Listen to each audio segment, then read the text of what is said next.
In this video, I will show how to rewrite article online. So visit this website techproadvice.com, and here are some tools.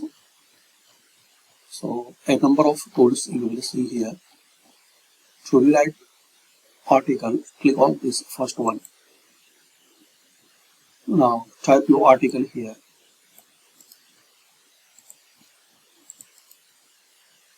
Paste it and then submit.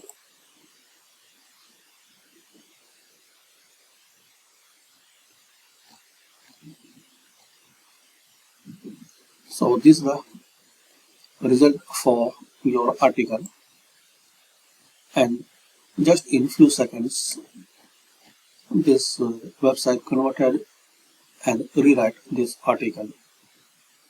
So by this simple and easy way, guys, just copy and paste your data here and submit.